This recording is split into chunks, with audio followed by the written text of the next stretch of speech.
There is a tomb sitting alone in the middle of the Saudi Arabian desert, not surrounded by other tombs, not nestled against a cliff, completely alone. Carved from a single boulder of sandstone, rising 15 meters into the sky, with 4 enormous pillars cut directly into its face, with ornate crowns and decorative friezes so precisely rendered that they look like they were printed rather than chiseled. And carved into the doorway above the burial chamber, there is an inscription, a warning, a curse written in ancient Nabataean Aramaic, threatening divine punishment, financial ruin, and the wrath of the gods against anyone who dares enter without permission. The tomb was built almost 2,000 years ago. No one knows who was supposed to be buried inside. And here is the strangest part of all. It was never finished. The bottom third of the stone still bears the raw chisel marks of workers who suddenly stopped, mid-stroke, mid-monument, and never came back. Welcome to PLIROMA, and welcome to part 4 of our Lost Civilization series. Because today we are not going to Petra. We are going 600 kilometers to the south, deep into the desert of northwestern Saudi Arabia, to a place called Hegra, a place that was sealed off from the outside world for decades, a place that Saudi Arabia kept closed to international visitors until the year 2020, a city carved from mountains, built by a people so powerful and so wealthy that the ancient Greek historian Diodorus Siculus called them, in the 1st century before the Common Era, among the richest people on the face of the earth. A civilization that turned the deadliest desert on the planet into a functioning, irrigated, architecturally magnificent city. And then, like so many great civilizations, they vanished. The city they built remained. The curses they carved into the rock remained. But the people themselves, the Nabataeans, dissolved from history in a way that still baffles archaeologists today. This is their story, and it is one of the most extraordinary stories you have never been told. Let us begin at the beginning, not with Hegra, not with the tombs, but with a people who started with nothing except a camel, a knowledge of the desert that was almost supernatural, and an understanding of water that would change the ancient world. The Nabataeans were originally nomads, an Arab tribe roaming the deserts of the Arabian Peninsula and the southern Levant, raising sheep, goats, and camels, moving with the seasons, leaving almost no trace. When the great empires of the ancient world looked at the desert, they saw emptiness, they saw death, they saw a barrier. The Nabataeans looked at the same desert and saw a road, because crossing the desert from the far south of the Arabian Peninsula all the way to the ports and markets of the Mediterranean were some of the most valuable commodities in the ancient world. Frankincense, myrrh, spices, cassia, nard, balsam. These were not luxury goods in the modern sense of the word. These were essential. Frankincense was burned in temples from Rome to Egypt to Babylon. It was used in religious ceremonies, in medicine, in royal courts, at funerals. A single kilogram of high-grade frankincense was worth the equivalent of a laborer's annual wage. Myrrh was used in embalming, in perfumes, in offerings to the gods. The Roman Emperor Nero famously burned an entire year's worth of Arabia's frankincense supply at the funeral of his wife Poppaea. One woman, one funeral. An entire year of one of the world's most expensive commodities turned to smoke in a single day. The Nabataeans controlled the roads that carried all of it. They did not grow frankincense. They did not harvest myrrh. What they did was far more valuable. They controlled the routes. They knew the desert. They knew where the hidden water sources were. They knew which paths were passable in summer and which were death traps. They knew how to move large caravans across hundreds of kilometers of terrain where the next nearest tribe would die of thirst within days. And they guarded that knowledge more carefully than any army, more carefully than any treasure. In fact, there is a remarkable account recorded by Diodorus Siculus, drawing from the earlier writings of the Greek historian Hieronymus of Cardia, about what happened when the Macedonian general Antigonus, one of the generals who carved up Alexander the Great's empire after Alexander's death, tried to conquer the Nabataeans in 312 before the Common Era. Antigonus sent an army into the desert to subjugate them and take control of their trade routes. The Nabataeans did not fight in the open. They retreated. They vanished into the desert like smoke. The Macedonian army, unable to find water, unable to navigate the terrain, began to die. The Nabataeans appeared at night, attacked the camp, and melted back into the darkness. Antigonus's general was killed. The army withdrew in disorder. The Nabataeans sent a letter to Antigonus, not begging for peace, not asking for terms. They sent a letter explaining politely that they lived in the desert by choice, that they had no desire to be servants, and that the desert itself was their fortress. A second army was sent. It fared no better. The Nabataeans were never conquered by Alexander's successors. They were never conquered by Rome during the Republic. They survived, grew wealthier, and slowly, deliberately began to build. Now here is where the story becomes something extraordinary. At some point between the 4th and 2nd century before the Common Era, the Nabataeans made a decision that would change them from nomads into one of the most architecturally remarkable civilizations in the ancient world. They built Petra. They carved it directly into the rose-red sandstone cliffs of what is now southern Jordan. A city inside mountains. A city where the buildings were not constructed from stone but cut from it, subtracted from the living rock, leaving behind facades of extraordinary sophistication. Colonnaded temples, royal tombs, a theater carved for 3,000 people, streets, markets, bathhouses, a triumphal arch. All of it cut from the cliffs. All of it inside a natural basin protected by narrow gorges that made it nearly impregnable. But Petra was not their only city. 600 kilometers to the south, at a place the Nabataeans called Hegra, they built something equally extraordinary. And this is where our story really settles in. Because Hegra is not Petra. Petra has been studied, visited, written about, photographed, and filmed since the 19th century. Hegra was different. Hegra was locked away. For most of the 20th century, the site was not accessible to foreign visitors. Saudi Arabia kept it restricted. It sat in the desert, under the sun, essentially undisturbed. Archaeologists from France and Saudi Arabia began conducting formal surveys in the late 20th and early 21st century, led by Lila Naim of the French National Center for Scientific Research. And what they found was remarkable, not because it was damaged or destroyed, but because it was almost perfectly preserved. 2,000 years of isolation had protected it. The dry desert air had protected it. The isolation of Saudi Arabia had protected it. When the French-Saudi research teams began documenting the site in detail, they were studying tombs that had been essentially untouched since the people who carved them walked away. Hegra contains 111 monumental rock-cut tombs. 94 of them are decorated. They are carved into sandstone outcrops scattered across an open desert landscape, isolated rock formations rising from the sand like enormous red sentinels, each one honeycombed with the elaborate facades of the Nabataean funerary tradition. Some of these facades reach over 16 meters in height. They display pilasters, cornices, Nabataean crowns, urns, eagles, human busts, Medusa heads, elaborate architectural moldings that combine Greek, Egyptian, and distinctly Nabataean motifs into something entirely their own. And above every doorway, there is an inscription. These inscriptions are not decorative. They are legal documents carved in stone. They name the tomb owner. They specify who is permitted to be buried in each chamber. They name the Nabataean gods as witnesses to the terms, and they threaten. They threaten anyone who violates the burial rites with punishment from Dushara, the chief god of the Nabataeans. Some inscriptions specify the exact financial penalty to be paid, in Nabataean currency, directly to the king for misuse of the tomb. We are talking about a civilization sophisticated enough to have legally binding real estate contracts carved into rock faces 2,000 years ago. Archaeologists examining these inscriptions have been able to piece together a remarkable picture of Nabataean society at Hegra. They can identify individuals. They can trace families across generations. They know which tombs belong to wealthy merchants, which belong to military commanders, which belong to priests.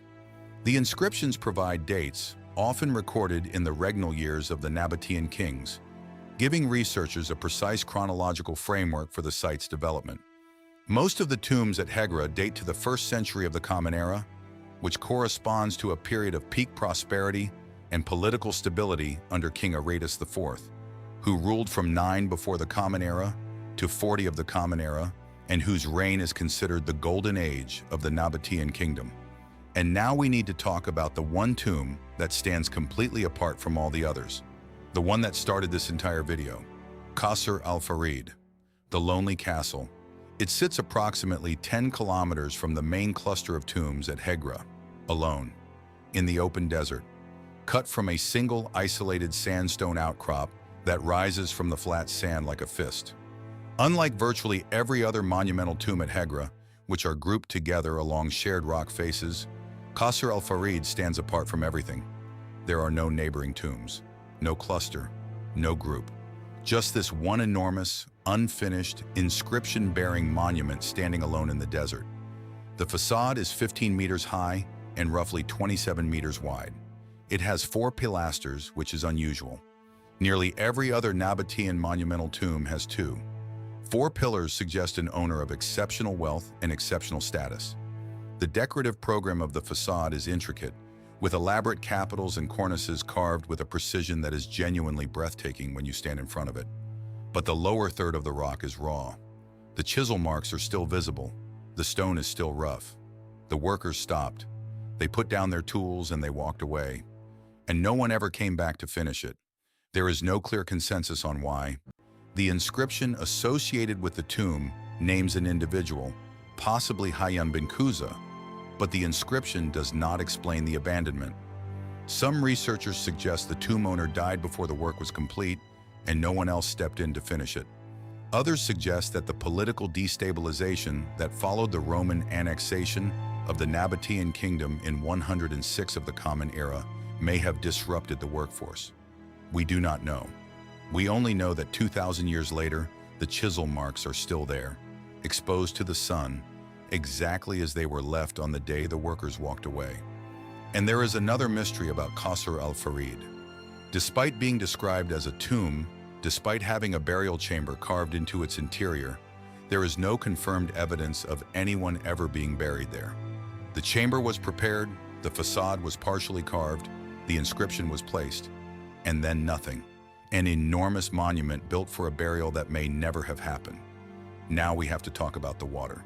Because without this, nothing else is possible. Look at Hegra on a map. Look at the landscape. The average annual rainfall in this part of Saudi Arabia is less than 50 millimeters. For context, London receives approximately 600 millimeters per year. The Sahara Desert receives less than 25. The region around Hegra is not far above that threshold. It is, by almost any definition, uninhabitable. There is no river. There is no permanent surface water source nearby.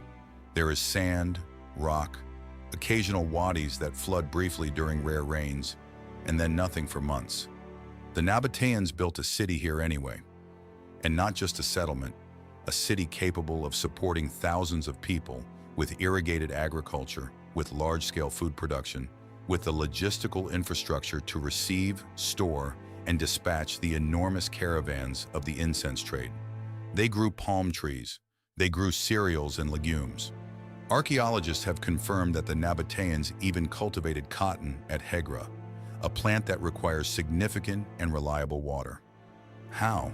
The Nabataean water management system is one of the most underappreciated engineering achievements of the ancient world. It started in the desert, far from any city. The Nabataeans built catch systems across entire hillside catchments, small stone walls and terraces that slowed and directed runoff from even the lightest rainfall. This water was channeled through carved stone conduits, ceramic pipes, and gravity-fed systems into underground cisterns. The cisterns were coated with a waterproof hydraulic cement so effective that many examples are still intact today, and some are still in use. Along their caravan routes, hidden cisterns were constructed at regular intervals, their locations kept secret. This gave Nabataean caravans the ability to travel through terrain where every other group would die of thirst, not because the Nabataeans had more water, but because they had stored water where no one else knew to look. At Hegra itself, archaeologists have documented a network of wells sunk deep into the rock, along with cisterns and distribution channels that formed a citywide water supply system.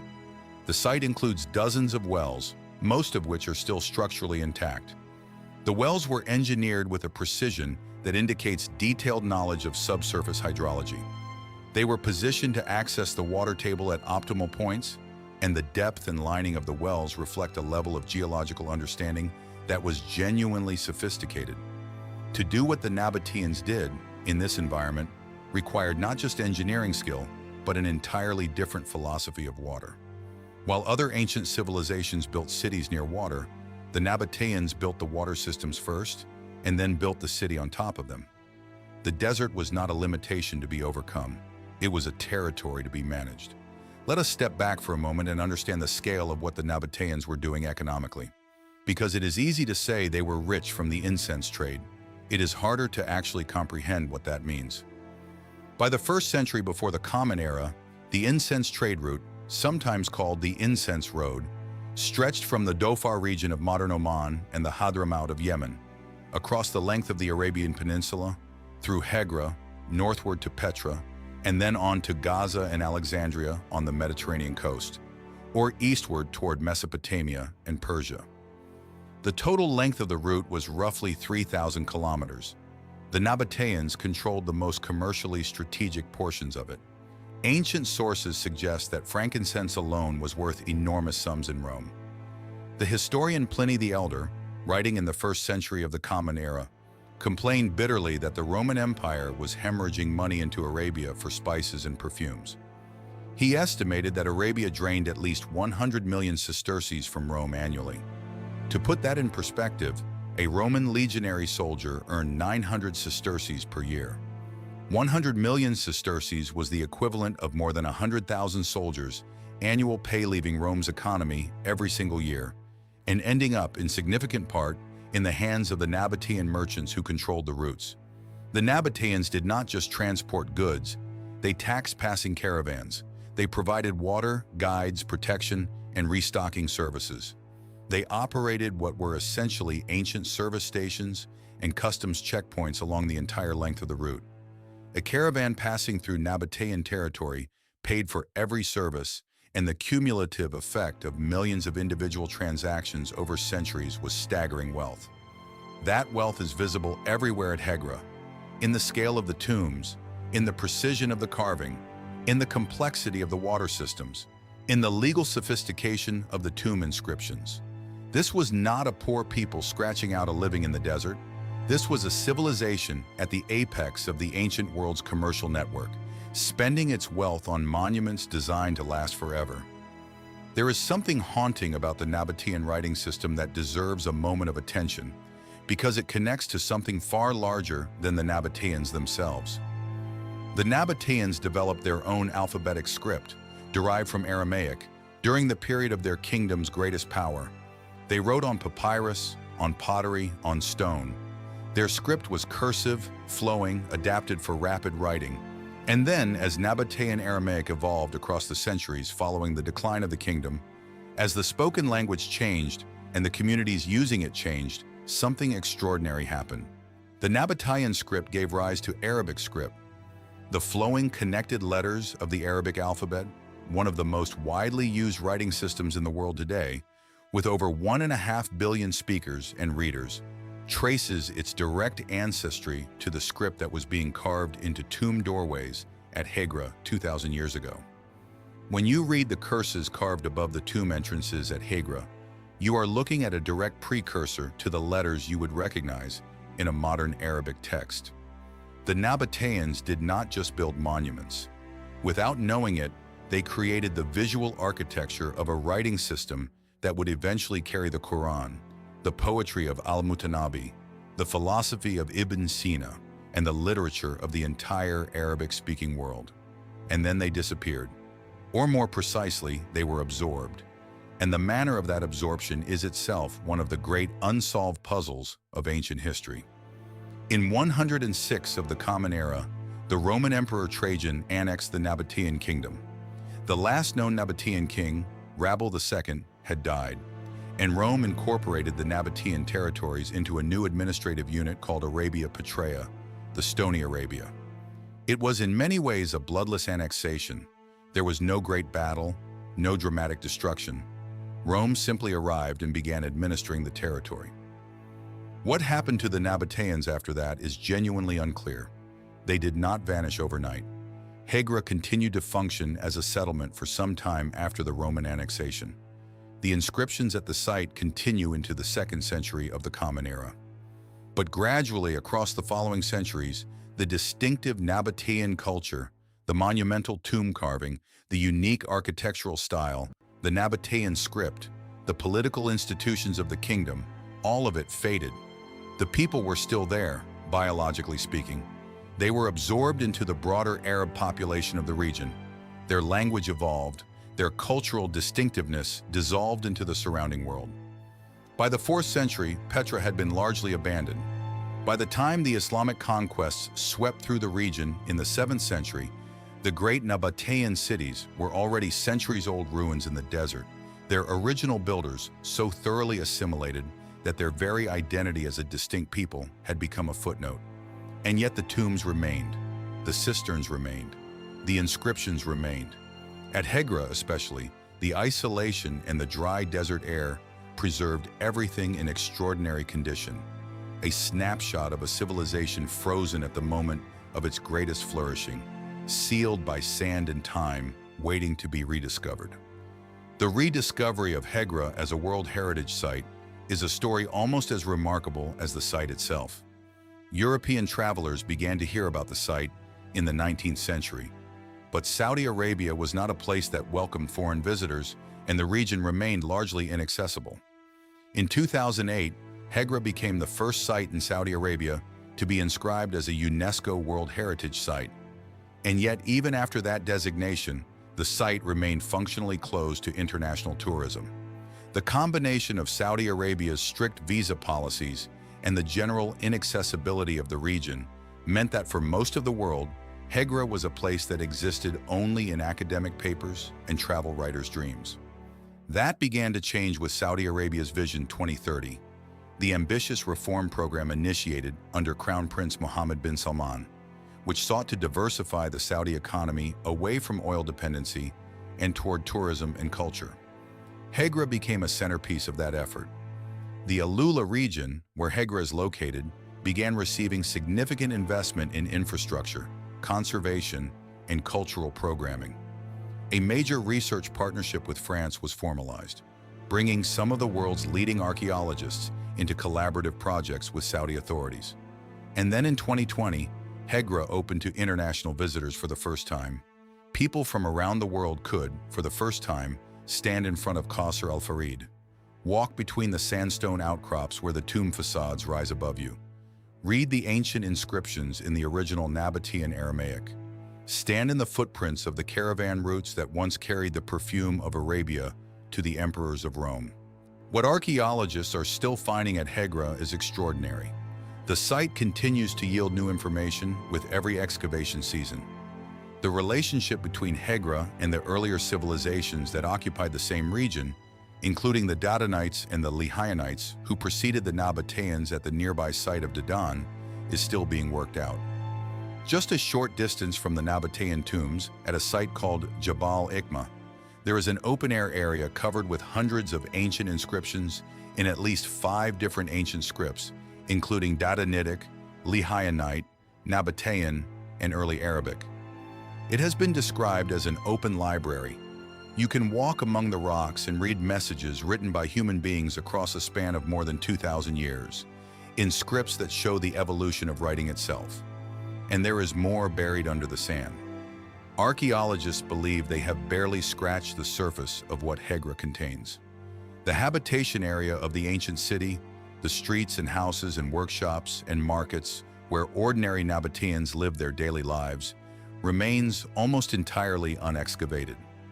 Only the tombs, which were carved into exposed rock and therefore visible on the surface, have received significant attention. What lies beneath the desert floor, under the sand that has accumulated over 2 millennia, is still unknown. Think about what the Nabataeans actually accomplished. A nomadic tribe with no great river, no natural harbor, no forest for timber, no agricultural heartland, built one of the wealthiest and most architecturally sophisticated kingdoms of the ancient world. They did it through intelligence, through the mastery of water in the harshest environment imaginable, through the control of trade routes that connected civilizations across 3 continents, through a cultural confidence so complete that they carved their monuments directly into mountains, leaving behind inscriptions that threatened the gods themselves as guarantors of their property rights. They built a second Petra in the Saudi desert, 600 kilometers from their capital, and filled it with tombs of such beauty and precision that 2,000 years of desert wind could not erase a single carved line. They wrote curses in stone that are still legible today. They built a water system so effective that some of the wells they sank into the rock are still functional wells in the 21st century. Their script became Arabic. Their trade routes became the economic skeleton of the ancient world. And the one question that hangs over all of it, the one thing that the desert never answered, is this: why did they stop? Not why did they decline?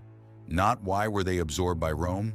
But why, in the middle of carving the greatest tomb at Hegra, the most ambitious, the most isolated, the most spectacular, why did the workers put down their tools, leave the stone half-finished, leave the chisel marks exposed, and never come back? Qasr al-Farid still waits for an answer. It has been waiting for 2,000 years. And the inscription above its door, carved in stone that has survived every storm and every century, still warns you not to enter without permission. Some doors, it seems, remain closed even when the people who carved them are long gone. That is the story of the Nabataean Kingdom, of Hegra, of Madain Saleh, of the lost city in the Saudi desert that the world was not allowed to see until 4 years ago, of the perfume merchants who turned mountains into monuments and desert into civilization. If this episode opened a door in your mind, if you feel that particular pull of curiosity that comes from realizing how much of the ancient world we have never been told about, then stay with us. PLIROMA exists for exactly this reason: to go beyond the famous, to go beyond the obvious, to take you to the places that history forgot and archaeology is only now beginning to remember. And if you want the complete series, every lost civilization, every buried city, every unanswered question, subscribe to PLIROMA and turn on notifications. Because every episode in this series brings you closer to a world that was erased and that we are slowly, painstakingly, fragment by fragment, bringing back. Now, before we go, you need to know what is coming next. Part 5. Deep in the jungle-covered mountains of Cambodia's Siem Reap province, 40 kilometers north of the world-famous temples of Angkor Wat, there is a mountain. The local name means Mountain of the Lychees, but in the ancient inscriptions found carved into temple doorways scattered across Southeast Asia, it had a different name: Mahendra Parvata, the Mountain of the Great Indra, and for over 1,000 years, it was lost. Not metaphorically lost, not academically disputed, lost. An entire capital city of the early Khmer Empire, with temples, roads, canals, hydraulic infrastructure, and an urban grid more sophisticated than anything that existed in Europe at the same period, swallowed whole by the jungle and erased from memory. Locals made religious pilgrimages to the mountain for centuries, passing unknowingly through the ruins of their own ancestors' greatest city. French archaeologists hacked through the jungle in the 19th century looking for it. They found traces, but the jungle was too thick, the mountain too remote, the landmines planted by the Khmer Rouge in the 1970s too dangerous. It took a helicopter, a laser, and a team of archaeologists willing to walk through a minefield to finally reveal it. What the laser found in those jungles was not just a city, it was evidence of an entire civilization hiding in plain sight. Streets that had not been walked on for 1,000 years. Temples that had not been entered since the Khmer Empire collapsed. And a hydraulic system so ambitious, so vast, that some researchers now believe its failure, the collapse of the system that watered the city, was not just a symptom of the civilization's decline, but possibly its cause. Mahendra Parvata is the city that built Angkor Wat and then disappeared before Angkor Wat was even completed. It is the city that time buried so thoroughly that even the civilization it created forgot it existed. Part 5 is coming. Stay with PLIROMA. Because the most extraordinary stories are always the ones that were never supposed to be found.